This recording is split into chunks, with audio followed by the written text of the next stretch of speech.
What's going on, everybody? Welcome to another episode of Black Real Estate Dialogue. If you're on YouTube, make sure you like this video, subscribe to the channel, leave a comment, let us know what you think. If you're on the audio side, make sure to leave us a 5-star rating and review. We are live in LA. I'm so excited about this episode. Here with me today, I have Ila Corcoran. Ila, thank you so much. Appreciate you jumping on the show. Awesome. I'm excited to be here. Thank you for having me. Of course. How you feeling today? Feeling good. It's a nice day. We don't have the gloom of LA weather that we've been having, so can't complain. Absolutely. So I'm excited for this episode for many reasons. So we're going to jump right into it. One thing that I always see people talking about is how to creatively finance properties, how to buy properties without a bank, how to buy properties without necessarily needing your credit score or your W2. Mm-hmm. More specifically, how to actually do seller financing from someone who's not saying it in theory, someone who's actually done it. Right. So I definitely would love to start off with that because I know you have a transaction you did like that in Tulsa, which we'll dive more into Tulsa in particular. But would love if you could just start off with breaking down that deal and how did it come together? Absolutely. So there's a lot of talk about financing transactions in general because that's usually the biggest challenge. Apart from finding a property and, putting the deal together, the financing component, especially right now, interest rates being high, and even when interest rates are low, there's always something to be said about, finding the right lender and shopping rates, etc. So financing is a huge hurdle.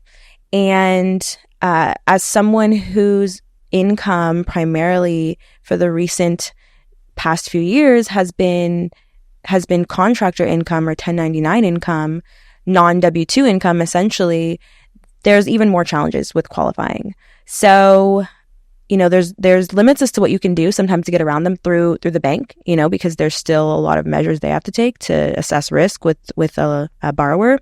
But in my case, really keeping my ear to the ground and my eye on Zillow, essentially looking in markets that I was interested in, is what allowed me to find a deal that enabled seller financing. So in Tulsa, like you mentioned, I had been looking at the market for really about 2 years, just keeping my eye on the inventory, trying to find the perfect opportunity. And there were many deals that could happen, but for whatever reason, I didn't make them happen. And sometimes I think the challenge of having too many options can inhibit many people, including myself. So I think it was a little bit of that analysis paralysis. There's options, but what should I do? When's the right time? How do I finance it, etc. But one day I was doing some more research on different markets to invest in 2024. Evidently, it was at the beginning of the year. And Tulsa had been mentioned as a city that's becoming cool based on some of the infrastructure investment that's been taking place. So it just piqued my interest again, reignited the interest I already had in the market specifically. And I went on Zillow and immediately found a property. And in the notes, because you can filter on Zillow by keywords, I had filtered by seller financing. And in the notes of one of the properties I found, there was a seller who was specifically asking for a buyer who could use them as the seller to carry the note and pay 10% down and essentially do a 10-year mortgage by the seller. So allow the seller to carry the note, transfer the deed, and then you would pay monthly for 10 years. And their purpose was they didn't want to pay taxes on all of the proceeds immediately, which makes total sense because it's a huge tax bill. It's from someone who has paid off their property entirely and owns it in full. So that's how I did it. I just reached out to the agent and I got more information on how legit, I guess, the opportunity was, because there's always that concern of how are we really going to do this? How is this note going to be recorded? Who am I sending these payments to? How is this all going to work? What qualifications do you have? And after review, it made sense. And again, the terms were 10% down, 10-year loan. Seller carries the note, the deed transfers to me. It's a regular closing like it would be in any other transaction. I just don't have to pay PMI and get to do it all directly with the seller. Love it. For those who may not know, what is PMI? Great question. So PMI is private mortgage insurance. And because I paid less than 20% down, a traditional bank is going to charge a borrower PMI because there's risk associated with a buyer that's so heavily leveraged, which basically means has a higher proportion of debt compared to their equity. And for most buyers or borrowers, if they are not putting more than 20% down, that insurance is essentially a policy they have to pay for every month to cover the extra risk the bank is taking to lend to you at such a high LTV or loan to value ratio. Got you. And one of the things you mentioned is one of the questions you had during the process is how would the note be recorded? Where would you be sending payments to? Can you talk through some of those details as well? Yeah, absolutely. So it was a promissory note, which is basically just a promise to pay a debt. And they have a lien against the property as a lender would that says that they are entitled to the debt being satisfied should this title transfer in any way, meaning if I sell the property on title, it'll show that they're a lien holder and they need to be repaid. So they have their I guess, protections in that way. But it's a promissory note, basically a contract that says this is the total amount of the loan, and these are when the payments are due, the first of every month, and this is the amount of the payment, and this is the term, and you promise to pay it, and it's signed and notarized at closing.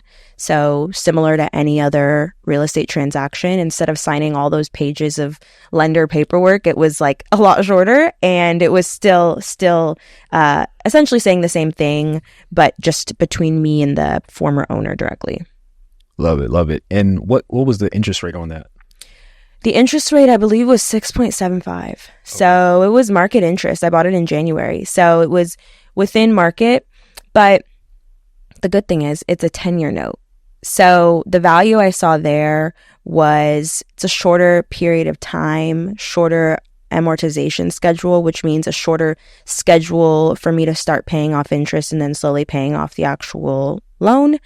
And I was given the option to refinance at any point, which was a large question mark that I had in the beginning, just to make sure that I would not have a prepayment penalty and I would be able to refinance if I had a more favorable rate or wanted to, extend the time of my loan for whatever reason.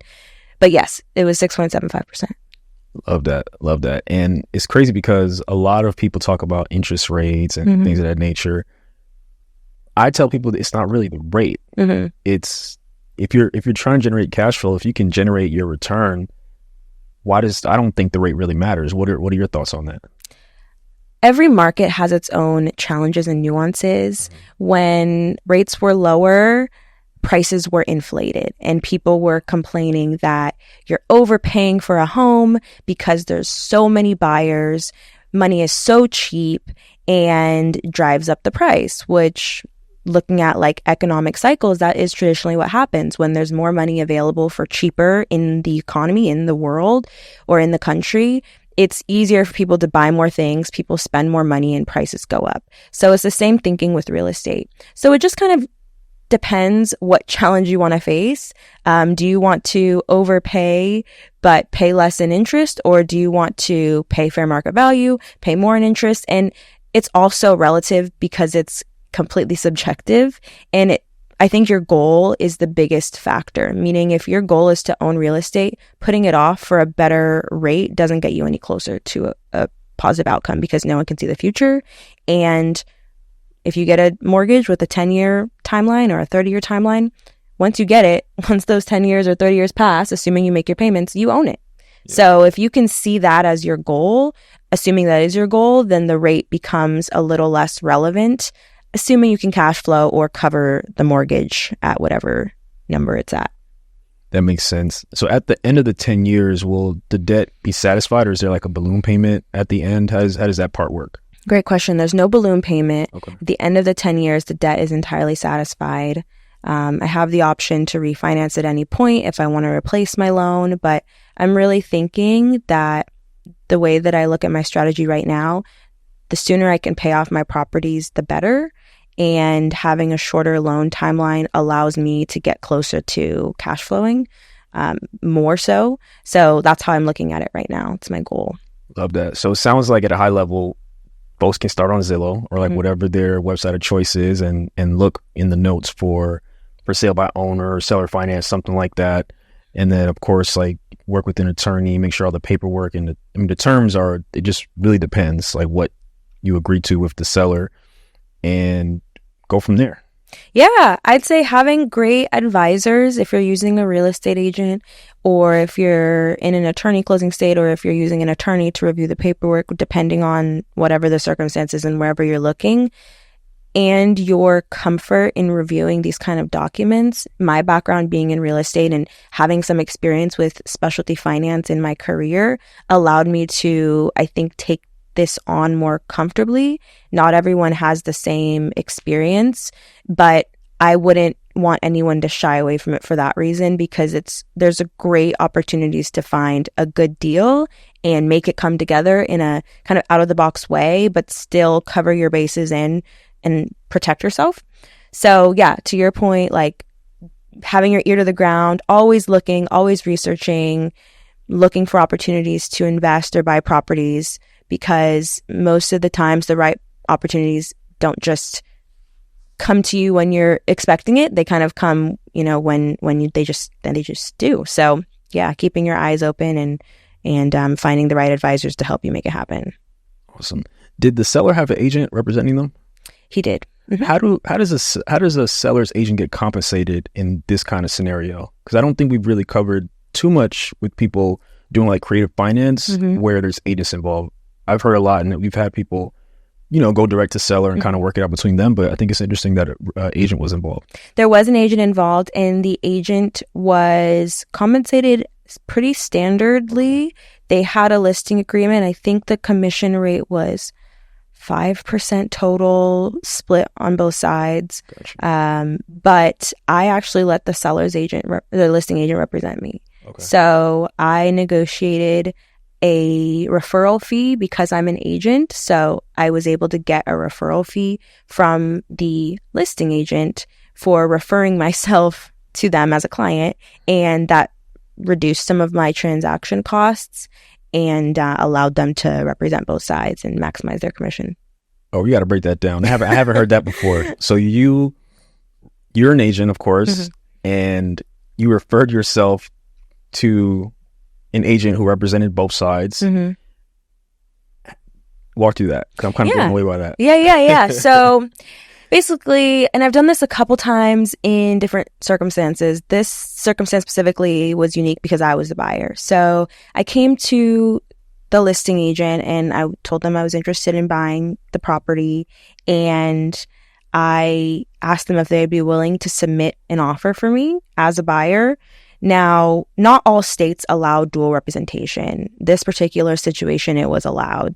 Their broker either approved it or it's already allowed in Oklahoma, something along those lines. And so they were willing to submit the offer for me, and I asked for a referral fee. And in most cases, referral fees can only be paid broker to broker, meaning their broker pays my broker and then it trickles down to me as an agent.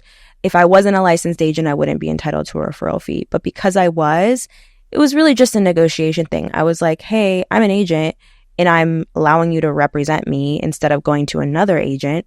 So can I get X amount? I think I asked for like $2,500 as a referral fee, and we did it as a credit. So that's how it ended up working out. It was a credit against my closing costs and down payment. That's some game right there for the agents out there. Yeah, seriously. I love that. What was the purchase price of the property? It was $200,000. Dope. It's a single family? Yes. Mm-hmm. Dope. So what's the exit strategy? Is it a long-term rental at this point? Like what are your plans for it? I really think that I'm a buy and hold investor. I love the appreciation component of real estate and the fact that the value increases. I think that a big challenge that specifically Black Americans have faced in this country is not being able to have ownership and leverage equity for their financial stability. So knowing that I have assets that have value that I can leverage later in life, since we don't know what's going to happen, and maybe I need to take out some money for really any number of things that I could want or desire in the future. I like the idea of having that option and having the cash flow. So yeah, I'm a buy and hold investor for the most part. I want to keep it until it's free and clear, and then I'm cash flowing every month, and then I can leverage it in whichever way to add to my portfolio, support my dreams, my goals, my life, whatever that looks like. Definitely. I love that. Or do you need to do any like rehab or anything to that property, or is it kind of turnkey? Was completely turnkey. I got tenants in there pretty immediately within like 3 weeks. So, yeah, it was ready to go. Love it. And you're self-managing, right? Yes. That's one thing I want to talk about. Yeah, As we spoke before, like I invest at a state too. We're kind of like pretty much at the same stage in many cases. But I want to talk more about the self-management piece, because what I think is it's not that difficult. There are some points where you have to do stuff, but if you pick a good person, it's really not that difficult the majority of the time. I want to hear your perspective and also why you decided to self-manage, because we're here in LA and you're investing in Tulsa and also in Texas, which we'll talk about. But what's your take on it? So it's hard to find people to trust with your assets. It can be. There's great people out there, but when you're out of state, you feel, I think, a little bit more distant and detached from what's actually going on. And I wanted to have the initial control and oversight. That way, longer term, even if I do transition this to somebody else or to a third party, I had an understanding of how my property worked, what the general needs were, who I use, vendor relationships. Building relationships is super value in all things. In every aspect of your life, your network and your relationships really take you far. So especially when it comes to having out-of-state properties, I wanted to be able to establish that network for myself of the plumbers and the electricians and the gardeners and the folks that I could build relationships with, give business to, and hopefully long-term make that easier even for a third-party management company who comes in, and also make it easier for me to understand how things work and what to expect cost-wise. And that was my initial thought going into real estate property management, actually, because when I started my real estate career, I started it as a property manager.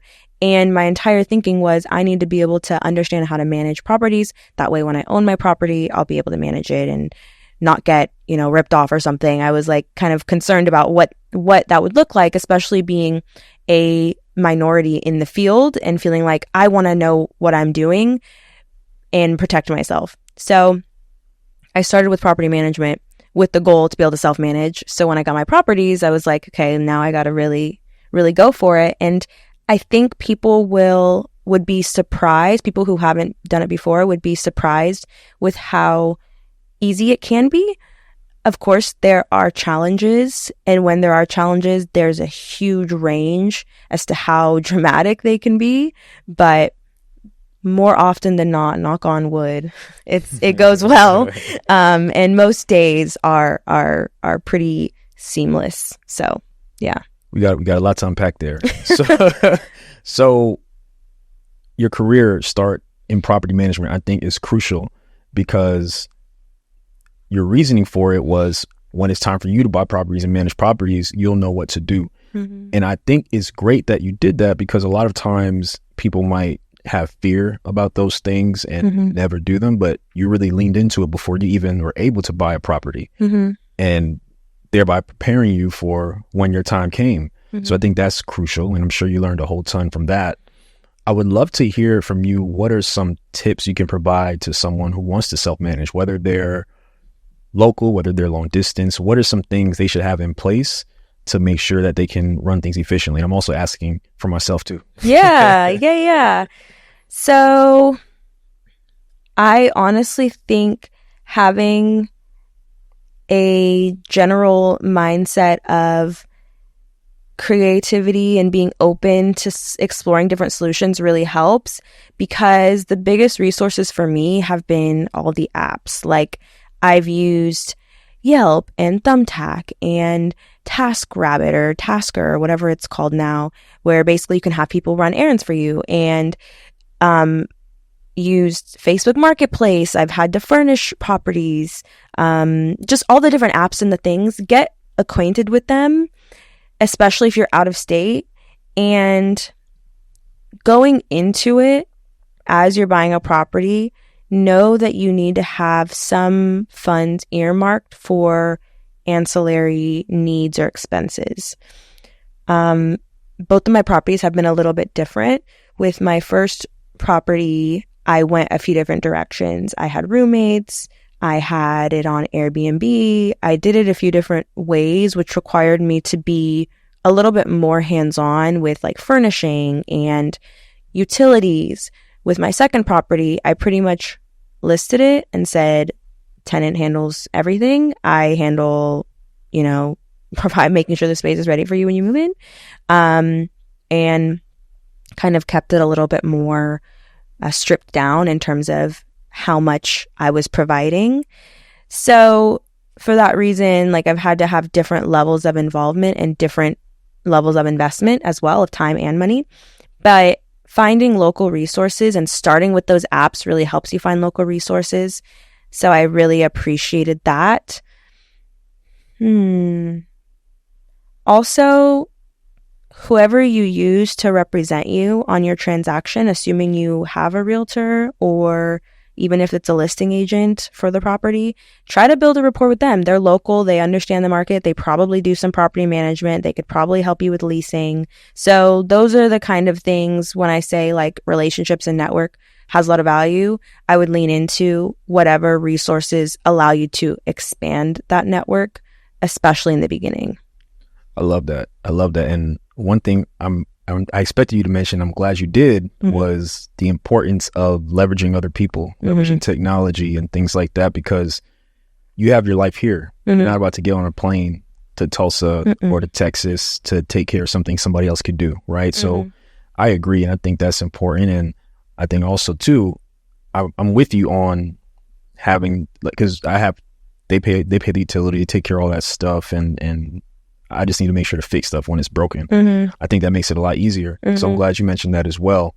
Yeah. And I would encourage people to consider that, because your cash flow is more predictable unless, something needs to be fixed or whatever the case is. And it's also one less thing for you to worry about, one less bill for you to think about. So I like that you mentioned that as well. Yeah, I think that really helps reduce the amount of variables to consider when you just get the property ready, allow them to move in, take care of most of the things, and then you are just responsible for the, fixing and some maybe maintenance. That really helped in this second process remove some of the unexpected question marks, I guess, and variables that ended up coming up, and the costs. I will say too, when you're buying out of state, in most cases, you're doing so because it's more affordable for you as an investor and there's more opportunity. And that also in some ways will require you to pay for convenience, and convenience meaning local people who can do things when you can't. So there's a little bit of a trade-off, but if it allows you to get a property, it has great value, of course, to participate in that trade-off, I think. Yeah, I agree. Have you had any property management nightmares? I have, but I want you to share yours. Yeah, I've had some property management nightmares. I think doing short-term rentals was a good exposure exercise to things that can go wrong, because I've had people misrepresent how they want to use the property. I've had people misrepresent how many people are going to be there, how many animals are going to be there, what activities they're going to be partaking in. I've had people specifically throw events that were not authorized and break TVs, break tables, break chairs, ruin carpet, just have tons of people in the home and basically disregard the property entirely and just kind of disrespect it. So that actually happened right before Christmas too, a couple years back. So it was a nightmare, but I think having that disposition of, this is what I signed up for, to be able to have a property and deal with the good and the bad. And I exposed myself to this risk by renting it out on short-term rental. And, there's certain precautions in place through whatever platforms you use that allow you to recover sometimes in these situations. But yeah, these kind of nightmares are sometimes par for the course, and it's not fun, but I learned a lot through them, so it is what it is. Short-term rentals. I don't like short-term rentals. I understand. Do you think it's something that you would do again? And the reason I don't like short-term, and it can be great. Let me Mhm. make that disclaimer. Short-term rentals can be great. You can make a lot of money. We've had people on the show make a lot of money. Mhm. I'm not saying not to do it. I just don't like it because to me, it's too hands-on. And, Mhm. you got to check this person out in and out or whatever. It's just, I like simplicity Mhm. and predictability. Obviously, you can make way more money with a short-term rental. Is this something that you will consider doing again? Good question. I was on a panel this week and we talked about diversifying your real estate portfolio. And I think one specific way you can diversify is different properties with different uses. So I do see the value in having properties with different uses, whether it's long-term rentals, short-term rentals, events, retail, whatever, multifamily, long-term rentals, mixed short-term, whatever it is, because all of these use cases are affected differently by market conditions. And we saw a period of time where short-term rentals had a great run, and ultimately the tides kind of changed. People had less excess income to be able to travel and go to these short-term rentals. The value, because the market became so saturated, of these rentals was becoming a little bit more in question because people weren't having great experiences on the consumer end. And a lot of people just kind of thought anyone can run a short-term rental. So again, the market can change and the economy can change and property performance will be affected.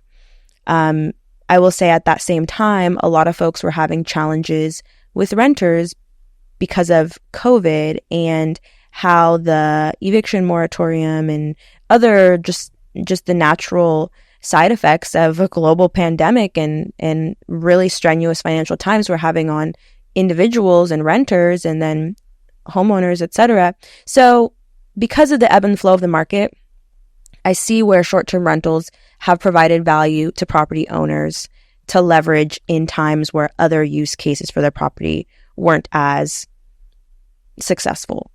But it's a job. Having a short-term rental is not a passive type of property ownership. It's a job, assuming you're self-managing, which I was. And it's also in some ways a little bit of a service because you have to communicate with them consistently. And a lot of times it's travel and, they want a nice experience, which is understandable. So it's my long-winded way of saying I would consider it, and I think it can serve a purpose, but anything when saturated can make it really hard for everyone else and also have significant effects on the housing market in general. And I don't love it, and I don't see it as something that I would want to do again in the near future for my properties that I own. Yeah. Definitely. And the short-term rental was the one in Texas, right? Mm-hmm. So was that your initial goal when you bought it to do short-term rentals or was it long-term? When you bought it, what was the goal? When I bought it, I wanted to do long-term, and I was renting it out to roommates. I was renting out each room to different individuals, which worked really well in some ways. And when you have the right mix of people, it can work really well. Also, it's not without its challenges, but I decided at some point I would transition to short-term rentals based on the cash flow opportunity and what was seemingly a market need because my property size, it was a larger property or is a larger property and can accommodate a larger group. And generally speaking, those are harder to find on an Airbnb or a Vrbo or whatever platform you use. So that was my initial thought. And yeah, my thought process has just evolved as I've learned whether I was doing roommates or long-term, entirely rented out, or short-term. I've played around with what was the best way based on whatever my current goal was. That makes sense. How large is the house?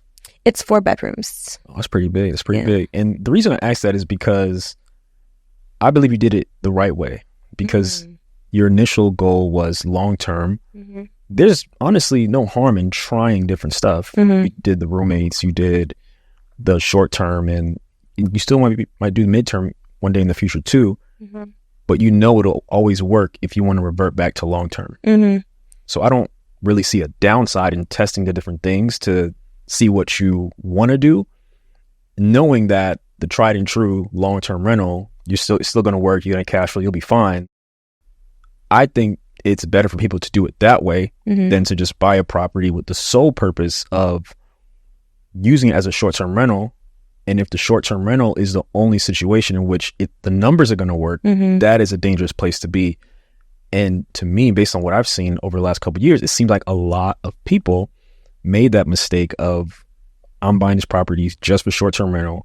I don't know if it's going to work for long-term or anything else. Then that market gets saturated, or the city starts cracking down on those Airbnbs, which has happened, or short-term rentals, which has happened in various cities, and is probably more regulation to come. Yeah, I definitely agree. I think whenever you go into a business venture, even outside of real estate, it's important to give yourself a margin for error or for things to go differently, maybe.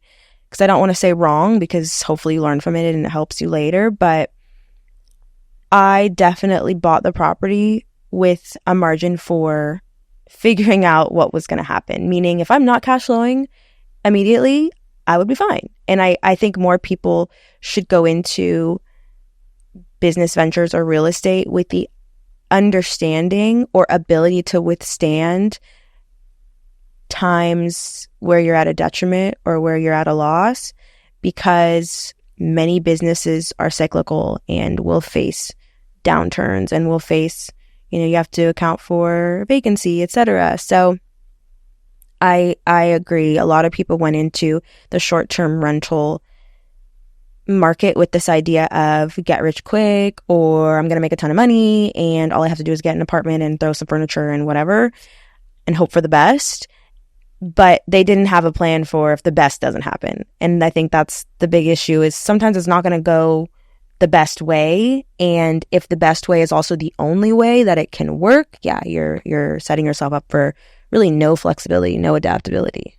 Definitely. I really like that you mentioned just the margin for if things don't go as planned, because even some people say, I can rent for $1,500 because that's the max I see in my market, and they think it's guaranteed that they're going to get that. I don't think that's good either. To your point, however you want to do it, just factor in, maybe it could be, does this deal still work if it's 100 less or 200 less? And with all my, all the calculations, I think it's very important. And it's good to be optimistic, right? However, you have to prepare, like you said, for different potential scenarios. So I hope y'all held on to that, Yeah. So let's talk a little bit more about out-of-state investing. Obviously, we are in one of the most expensive cities in the country, right? And this is my own opinion, I'm saying. And it's not a favorable place here for landlords, in my opinion, mom and pop in particular. So what made you want to invest out of state? For me, investing out of state was seemingly my only option. So it was more like, I know that there are two tried and true ways historically to generate wealth: investing in public equities and investing in real estate. And the value of your money is going to shrink over time, period. There's nothing I can do about it. So I need to figure out a way to fight against that, to essentially protect against inflation and generate assets. And again, those two methods being the tried and true ways to generate wealth. I was kind of like, well, whether or not I like the idea of buying out of state, buying in state, investing in the market, having to play the game in that way, it was sort of null and void, because I was either going to put myself in a poor financial situation long term. This is my feeling, I guess, about where I was. Put myself in a poor financial situation long term by not taking the opportunity to try and push myself to get assets and generate assets for myself and my family long term. So, because I knew those things to be true, I started investing in public equities, and I wanted to get into real estate, but I couldn't afford California, couldn't afford much less Los Angeles, which is where I live. So out of state felt like the single option that I had. Then the question became, out of the states that are affordable, where do I want to go and kind of doing that research. But it was really more for me, like, I know that I need to invest in order to generate wealth. And if I don't, then my money's value will decrease, and saving is not enough in this world, unfortunately. So I have to figure it out. And out of state is the only option, it felt like. What were your fears before you were able to buy that first property? I experienced foreclosure growing up in my household. We lost the home that we owned, or the condo that we had bought and lived in for some time and then lost. So I think there were some limiting beliefs that stemmed from that experience, and whether or not I would be capable of doing it, of getting a property. The other fears that come into play when you're particularly getting a property out of state are, what if I'm not going to be close enough to be able to deal with it or whatever? To be honest, I felt like I was in a position where I could afford it because the price was low enough. So I felt like I'm putting money into a piggy bank for myself. That's the way I saw it, because every dollar that I paid towards my mortgage would ultimately go towards some interest and also building equity. So I saw it as, if nothing else, this is a savings account for me. And when I thought about it that way, the fears were a little bit less of an inhibiting component, because I knew I'm paying myself. So what am I losing? It's money going to my pocket, even if the house is vacant forever, which of course other issues could come from that. But that in my frame of mind at that point, I was really just thinking about the need to do it and what that would bring me.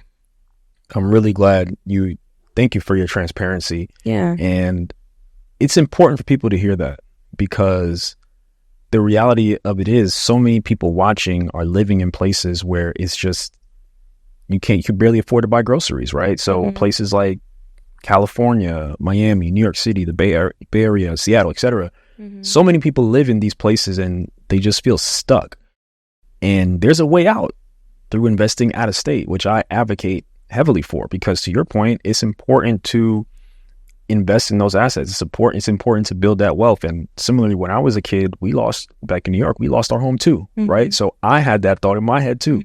And it's real. It's real. Like, we all have things we fear. Yeah. However, I think it's best to lean into that and persist, and just know that you'll figure things out. Yeah, exactly. And there's a lot of risk in not taking risk. I always try to remind people when they ask me for my opinion or my advice, when you aren't taking a risk, you're still subjecting yourself to the risk of inflationary risk or the risk of a missed opportunity, etc. And standing still or being complacent or not trying to seek out other options doesn't protect you. I know it can be much easier said than done to put yourself out there in any way, especially when it comes to putting your money out there. And most of us work so hard to even have money in the first place. So the idea of putting it at risk is so scary and concerning, but it's at risk regardless, unfortunately, because it's just getting more expensive. Inflation's continuing to go up and continue to affect us, whether or not it goes up year over year. But ultimately, it still has an impact, and we're going to need money for the rest of our life. So we're sort of realistically left to figure out what to do with it so that we can make our life easier later. And not doing anything just prolongs that problem. It doesn't protect you, unfortunately. Definitely. What's the worst that could happen? Yeah. What's really the absolute worst that could happen? Yeah. I mean, it's true. There's a lot of horror stories that people have had and bad outcomes that are valid. But at the end of the day, if the other option is just continuing to kind of skate by or, not really get out of the situation that you're in, you're kind of in a position where you're either going to stick to where you're at or try to change your situation, fail, and be, potentially back in the same place and with a lot more lessons. So, and having great advisors is a big part of that, because they're able to say, this is the worst that could happen, so let's not do this. Or these are the different outcomes that you should expect or protect against or prepare for. And this is how you do it. And there is help out there, and there's people that will talk to you, and they're not always going to charge you. There's people that want to give you support and advice and help you improve your situation. So seeking that out is really valuable, so that you don't have to spiral into the worst that could happen. You could kind of know. Absolutely. When did you buy the property in the Dallas area? So that was like 2019. No, it was 2020. Dope. Yeah, 2020. Dope. And so you knew you wanted to invest out of state.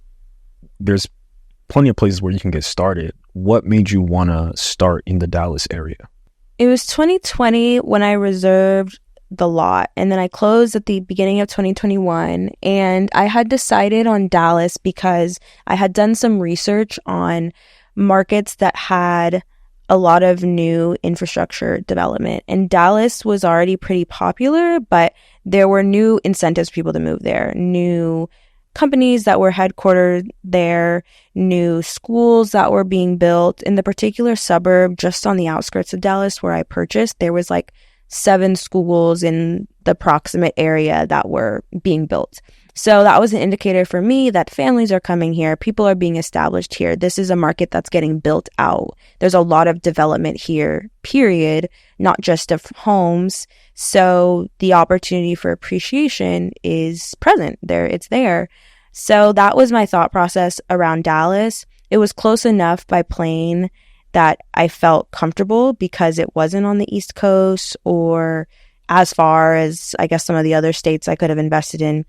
And the opportunity just seemed significant. So I felt like I'm either going to keep putting ideas around through my head or just jump in. I love that. And that story made me think about something. I've seen people say that if you're just getting started out or just in general, you shouldn't buy a property that you can't drive to within a reasonable amount of time. And the first thing I think about is, well, we live in California, and the places where it's cheap to buy, we can't drive. So you can get out of here with that. Yeah. But to your point though, a few hour plane ride is nothing if something happens. Yeah. And you also mentioned you mentioned reserving a lot. Was this a new construction property? Yes. I didn't mention that. This was a brand new construction. So I reserved the lot in fall of 2020. It was completed at the beginning of 2021. And I went the new construction route because I felt like I would have the warranty and the resources for at least the first year, handle anything that went wrong, because I knew being out of state, also not really being the most handy woman myself, I didn't really want the responsibility of an old roof or a old plumbing system or anything that was faulty to be my responsibility immediately. And I wasn't prepared to take on significant repair costs. I didn't want to have to take those on. So new construction was the route I took. Got it. What was that process like while they were building the property? Like, what was it like for you? Because it's different from, you see something on Zillow, you connect with an agent or whatever, and, that whole process versus I reserved this lot, y'all are gonna build this house, and this is gonna be my rental property. What was that process like? When I was waiting, it was honestly really exciting because they would send me pictures and be like, the foundation's being, poured in and being built out, and now we have the framing, and it's looking like a house now, and like sending pictures. And I had pictures of myself at the lot when I had reserved it, and it was nothing. It was just dirt. Wow. So it was really cool to take a picture with I found like a flower that was growing in like the dirt that would eventually be a home. And I took a picture with it and I kept it. And then the next time I went, it was a whole neighborhood. Actually, it wasn't just my house, because there were so many houses that were built in that time that it went from a dirt lot to a real community. So it was really exciting for me. It was my first property, so everything about it felt so new. So it was fun. I liked it a lot. That's so dope. And one thing you mentioned, which I really hope people caught on to, is just investing in a growing area and not a place that's declining, because you can find plenty of places with properties that are affordable. However, if that's what if you're only basing it on that, you could find yourself in some big trouble. So I'm glad that you mentioned just what you observed specifically and just seeing that, things are growing. And I'm sure it wasn't hard to find that kind of information either, because what I found is that cities who are doing those kind of things, like they want people to buy, they want people to move, they want people to invest. So they're going to publicize all this stuff, which makes it much easier for you. Yeah, exactly. It makes it easy. You can see what the trends are. You can see where communities are going. You can see press releases where companies say that they're moving or developing a new property there or whatever it is, and creating opportunities or creating jobs. So it was pretty easy to find that information. And just kind of going back to what I said before too, like knowing that the other option was either not buying anything or waiting, I felt like I can't really go too far from my target, because my target is to get a property that long term I can use as an asset and can cash flow and can help me fund my retirement. So all I have to do is find a house that I can afford. I made it really easy for myself to accomplish my goal. I didn't have the goal of I need to make $5,000 a month in passive income starting next month, and I need this house to be filled immediately, and I need, all of these boxes to be checked. And the property also I have to get for the best price, has to be the best home on the market or whatever. I didn't have all those boxes to check. My one box was a house that I can afford, so that after 30 years I can own it, hopefully sooner, and use it to help me fund my life and have appreciation. So try to make it as simple as I could so that I couldn't miss my target unless I really tried to miss my target. Yeah, I like that. And in my opinion, let me know if you agree with this. I think if you had this list of 15, 20 things that it had to have before you purchased it, you probably wouldn't have bought it. You probably would have talked yourself out of it. Yeah, I agree. I think there's so much advice out there. There's so many things that people will tell you to do or not to do. I think the more important thing to consider is what's the risk of not doing it? Meaning, okay, I could get this house, but it won't have what I want. What's the risk of not getting the house at all? Okay, it's way worse than the risk of not having the one thing I need. So yes, maybe I'm not getting exactly what I wanted, but I'm getting a better outcome than I would have had. And I think people focus too much on what they're not getting in a situation, in an investment or whatever it is, instead of why is this, although slightly maybe less favorable or not perfect, better than the alternative.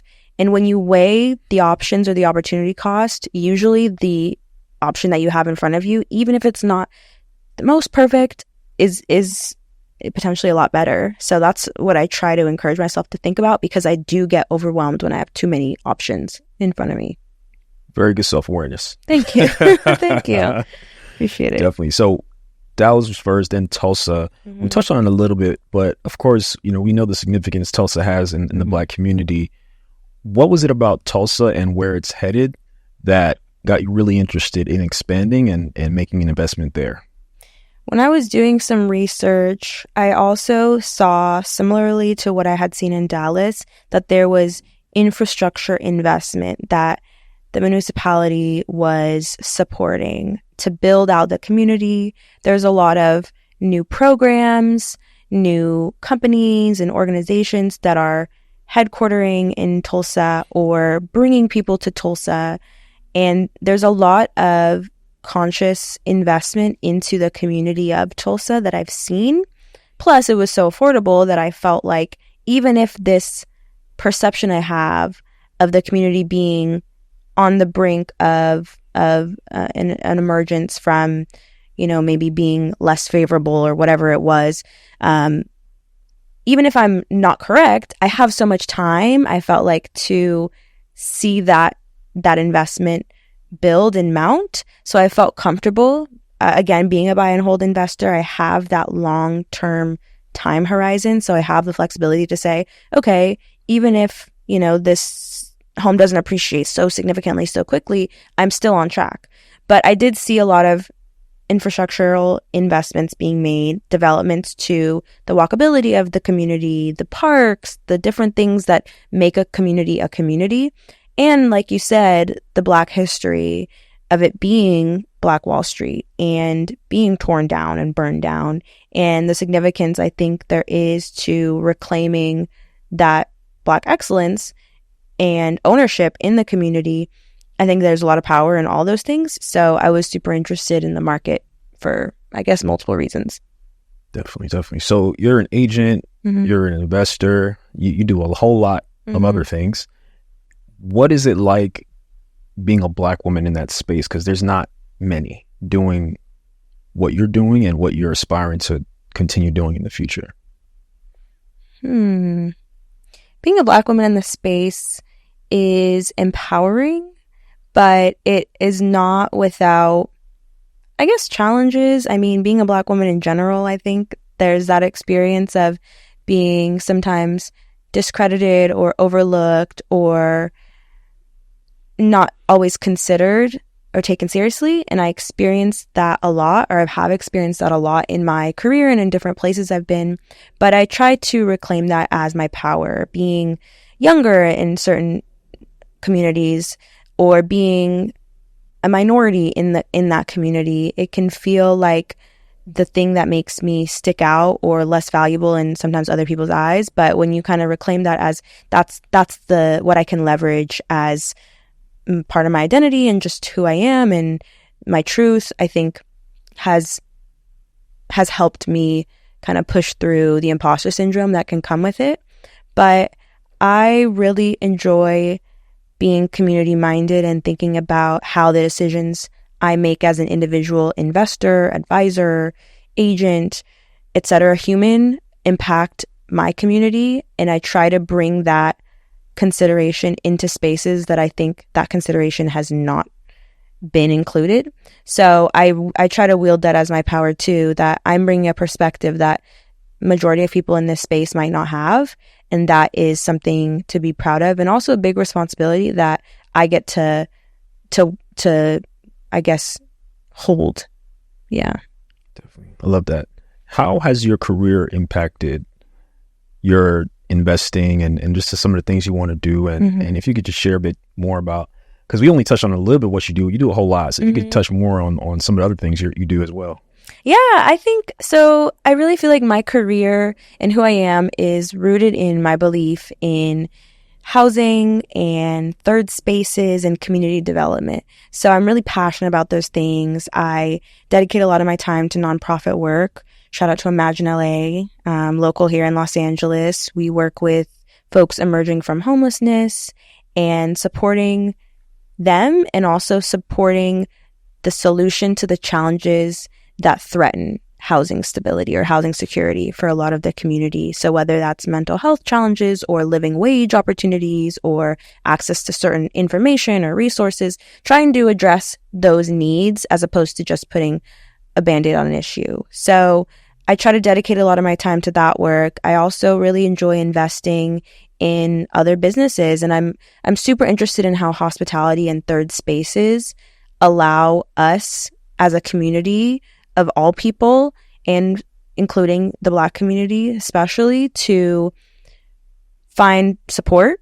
I think when we talk about diversification in your portfolio of investments, there's also a lot of value in diversifying your perspective. So through traveling, through attending events, through watching things like this, through meeting people, those are all ways I think people can diversify their perspective and really get themselves outside of their situation and into considering all the options there are for them. So angel investing is a part of what I do, advising. I've been a financial advisor. I've been a licensed investment advisor for a few years now. So it's a component of what I do as well. But yeah, I started out in real estate because I was like, all rich people have real estate. So I should probably figure that out and figure out how to get real estate or learn about it. And I think that put me in so many spaces to learn about different ways to invest in myself and others, which is the thing that I enjoy the most. I love that. Homelessness. I want to get more of your thoughts on that. It's a very frustrating issue here. and I'm sure many other cities can empathize with this. You're involved like on the ground to a tremendous degree. So I'm very curious to hear your thoughts on this question. To me, it seems like a lot of band-aids are being put on the issue, and it's, people are being pacified, but at scale, there's not enough being done for those who are ready who want the support to move forward with their lives. Do you think I'm making an inaccurate assessment based on what you see out there? I really think one of the biggest issues that we haven't, for whatever reason, at a policy level, considered significantly enough is the broken benefit system. I think the problem is people have certain resources, like maybe you have a certain voucher for your housing and then a separate voucher for food or other resources or childcare, etc. But these are all systems that don't communicate with each other. So when someone gets to a better situation, or they have more stability because they have some of their housing costs covered and their childcare covered and they can work more, for example, but their income reaches a certain point where maybe they make $1 more an hour, and that disqualifies them from a significant amount of their benefits. That is not incentivizing to anyone. If I'm going to make another $1 per hour, and maybe that translates to, I guess $40 a week, but I'm going to lose $500 a month in resources that I was getting, why would I? That's not a trade-off that makes sense. And then it perpetuates the system. So I think the problem is our benefit system, to your point, puts a lot of band-aids instead of interweaving the support so that people have more visibility, one, on where they're at in the system, what they're even entitled to, what they're qualified for, and how they can leverage it to get to a better place. And also, the true fact is a lot of times when people get into a more stable place, for example, they go from off the street to from on the street to in housing off the street, a lot of the issues that put them maybe on the street in the first place start to affect them again. Your basic needs become met, so the mental health challenges maybe that you experience or other challenges that someone might experience as a result of trauma will come to the surface. So we need more solutions that address those root issues too and don't criminalize them. So it's, to your point, like you said, a lot of band-aids versus understanding how we've created a system that doesn't allow people to be incentivized to move forward in their career because they're at risk of being criminalized or losing everything that they've worked so hard to build, Instead of someone losing a certain benefit because they make $1 more, wouldn't it make more sense to do it almost on like a sliding scale type of thing? So like, as you make more money, maybe we can decrease something in accordance to you going up in life until you're fully able to sustain yourself, which it takes a lot to do here. Wouldn't that make more sense?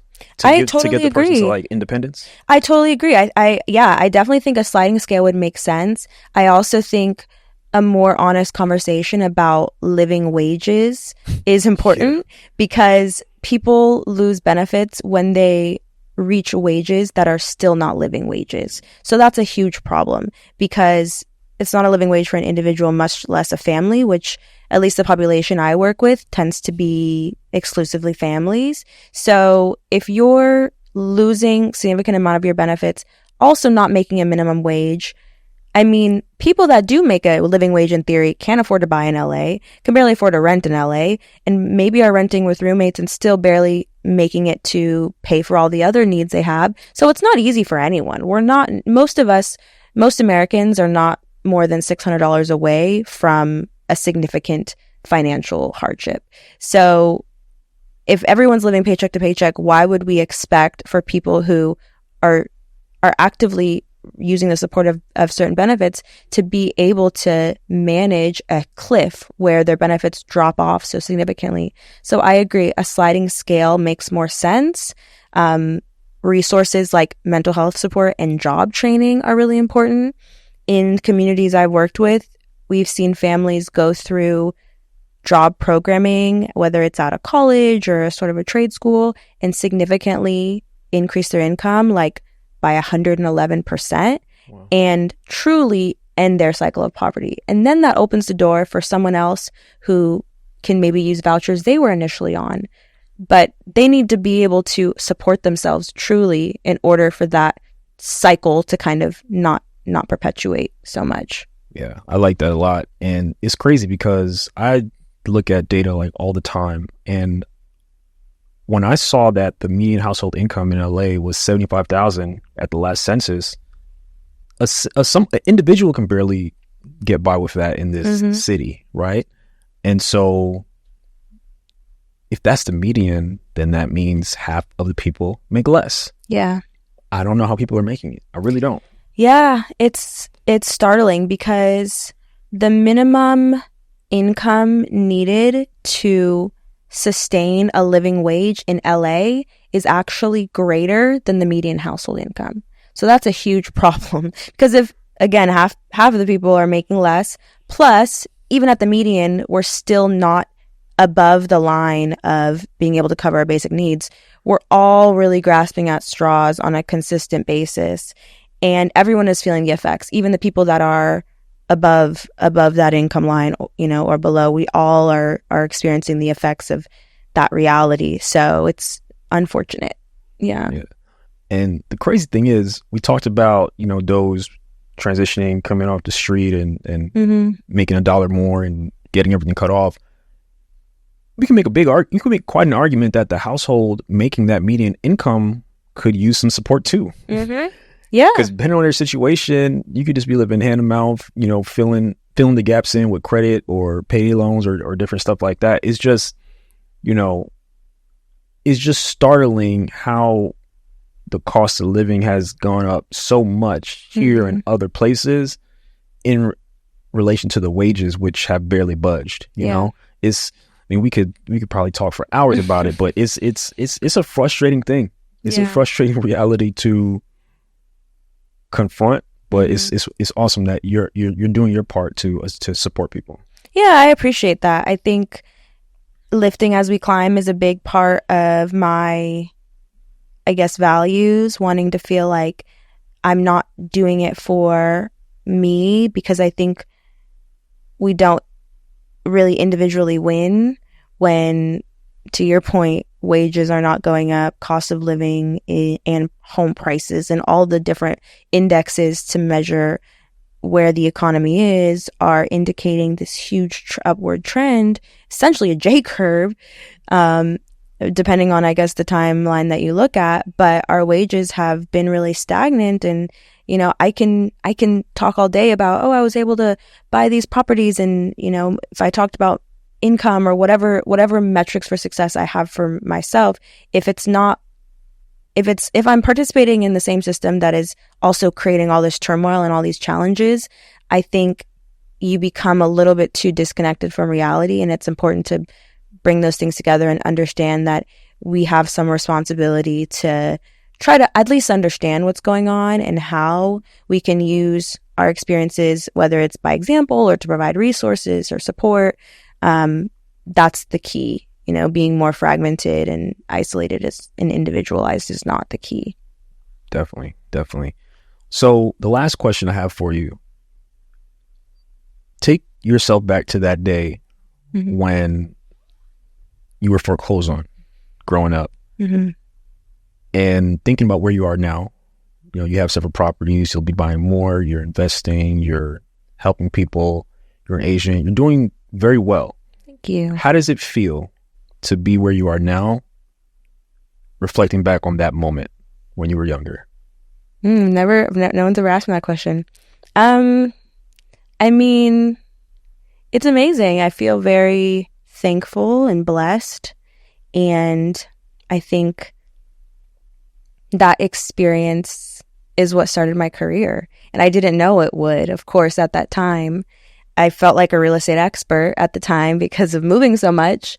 But there were so many things I didn't know, so many fears and insecurities that I had, and, growing up, and what's going to happen and where am I going to be? So it's nice to be able to look behind me at that time that I've spent just really investing in how to change certain narratives and realities. And yeah, I'm thankful definitely for the perspective that some of the challenges I had growing up have given me, because I don't know if I would have the same level of motivation and consideration for all the different variables and realities if I hadn't been through that. So I feel good. I feel like there's a lot of momentum that hopefully will continue pulling me in the right direction and hopefully pulling a lot of people with me. So yeah. Absolutely. I love that. This has been a fantastic interview, and we've gone all different types of directions, but it's been a whole lot of fun. I really appreciate you taking some time to jump on the show. Please do let everyone know where they can find you, where they can follow you, where they can reach out to you if they want to connect. Yeah, absolutely. Thank you for having me. It's been awesome. My Instagram is Ila.1, ILA.1. My website is meetilab, meetilab.com. You can find me on those platforms, and any other links or emails, etc., are all there. So I'm happy to be here and hopefully excited to connect with some of the viewers and listeners. Absolutely, absolutely. And thank you everyone so much for watching and listening to another episode of the Black Real Estate Dialogue. If you're on YouTube, make sure you subscribe to the channel, like this video, share with someone who needs this information. If you're on the audio side, make sure you leave a 5-star rating and review. All of that takes you less than 10 seconds, so I definitely would appreciate it. Thank you all so much, and I'll talk to you soon.